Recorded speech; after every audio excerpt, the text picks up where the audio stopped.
Assalamualaikum warahmatullahi wabarakatuh. Bismillahirrahmanirrahim. Alhamdulillahilladzi arsala rasulahu bil huda wa dinil haqq liyudhhirahu ala dini kullihi wa kafa billahi syahida.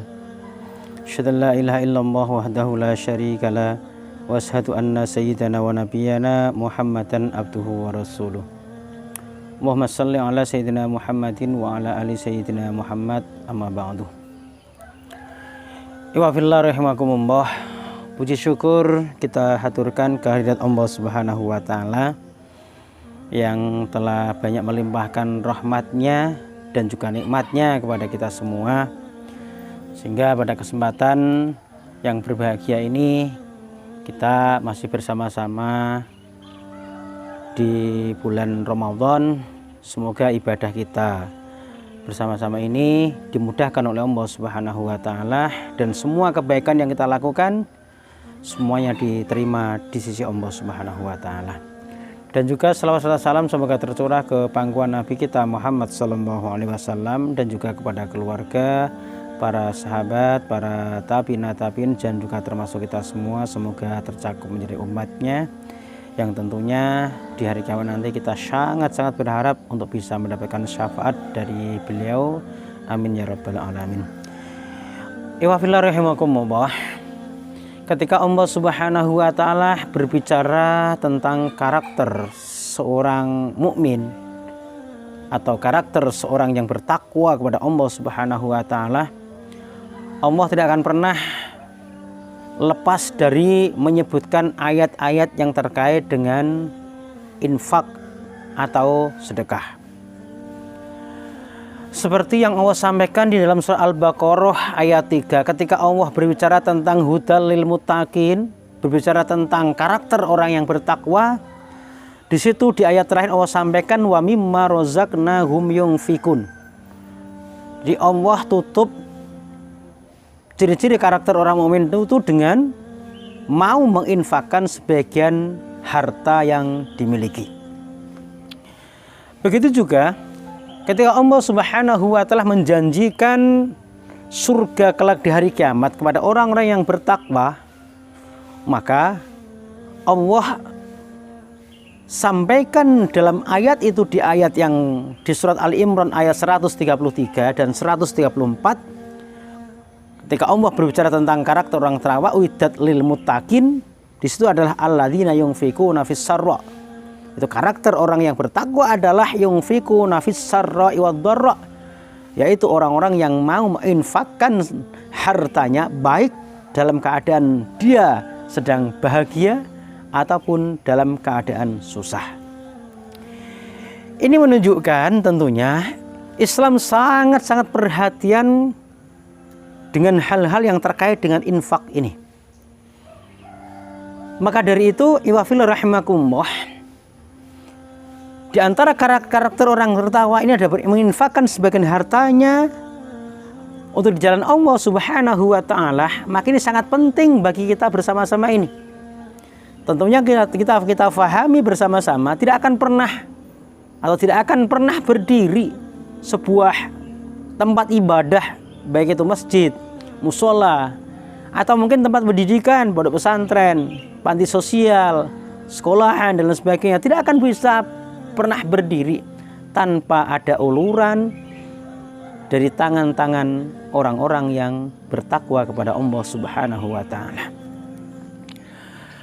Maka dari itu Rasulullah sallallahu alaihi wasallam itu menjanjikan kepada kita semua bahwasanya orang yang selalu menginfakkan sebagian hartanya itu, yang pertama, mereka akan dijadikan oleh Allah Subhanahu wa taala kehidupan yang berkah. Artinya apa? Berkah di sini adalah ziyadatul khair. Orang yang selalu menginfakkan sebagian hartanya di jalan Allah Subhanahu wa taala itu, mereka akan selalu mendapatkan banyak-banyak kebaikan. Nah, di antara ciri-ciri orang yang hidup mendapatkan keberkahan dari Allah Subhanahu wa taala itu adalah orang yang selalu menggunakan semua atau sebagian daripada hartanya itu digunakan untuk sebagai wasilah melaksanakan ibadah kepada Allah Subhanahu wa taala. Begitu juga orang yang selalu mendapatkan keberkahan oleh Allah dari Allah Subhanahu wa taala itu, walaupun mungkin orang itu diberi umur yang sangat relatif pendek, tapi kebaikan demi kebaikan yang mereka lakukan itu banyak sekali. Dan juga termasuk orang yang mendapatkan keberkahan dari Allah Subhanahu wa taala itu orangnya akan cenderung dan dimudahkan di dalam melaksanakan berbagai kebaikan. Maka dari itu, ketika orang itu mendapatkan keberkahan oleh Allah Subhanahu wa taala disebabkan karena selalu berinfak di jalan Allah Subhanahu wa taala, maka dari itu kehidupannya ini akan dijamin oleh Allah Subhanahu wa taala. Kemudian yang kedua, orang yang selalu menginfakkan hartanya di jalan Allah Subhanahu wa taala itu akan terhindar dari musibah.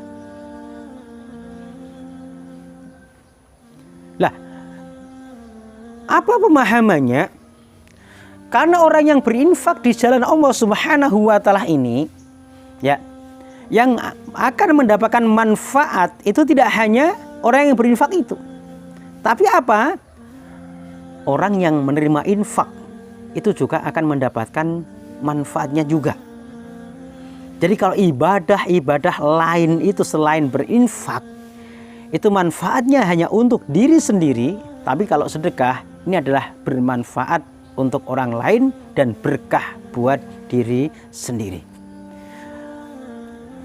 Sebagai contoh, misalkan ketika orang itu berinfak untuk pembangunan tempat ibadah, baik itu masjid atau musola, maka yang akan mendapatkan manfaat dari infaknya orang itu tidak hanya orang yang berinfak saja, tapi apa? Orang yang beribadah di tempat ibadah itu, atau mungkin orang beraktivitas kebaikan apapun yang dilakukan di tempat ibadah itu, maka orang yang berinfak akan mendapatkan pahala daripada orang-orang yang turut menggunakan tempat ibadah itu.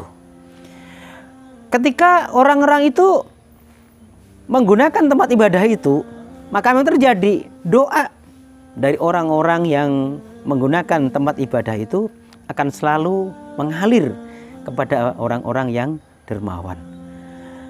Pernah ada sebuah cerita, yaitu murid Syekh Abdul Qadir Al-Jailani. Beliau adalah seorang pedagang yang sudah melalang buana antar kota, bahkan antar negara. Suatu ketika dia diberi kabar oleh temannya bahwasanya di daerah sana itu ada perampok atau begal yang akan merampas dan merampok harta siapapun. Bahkan tidak hanya harta, nyawa pun bisa jadi akan melayang. Nah, orang itu kemudian apa? Beliau datang ke Syekh Abdul Qadir Al-Jailani mengadukan tentang hal tersebut. Terus kemudian apa yang terjadi? Syekh Abdul Qadir Jailani radhiyallahu anhu, beliau memberikan saran, ya udah, silahkan besok pagi silahkan kamu berangkat. Tapi jangan lupa sebelum kamu berangkat untuk berdagang, infakkan sebagian hartamu di jalan Allah Subhanahu wa taala. Nah, akhirnya apa yang terjadi? Sore hari sebelum dia berangkat, dia berinfak kepada fakir miskin, kepada du'afa, yatim piatu dan sebagainya. Kemudian apa yang terjadi? Sebelum dia berangkat di pagi hari, malamnya tidur, dia dalam mimpi itu mengalami kejadian persis seperti yang diceritakan oleh temannya itu.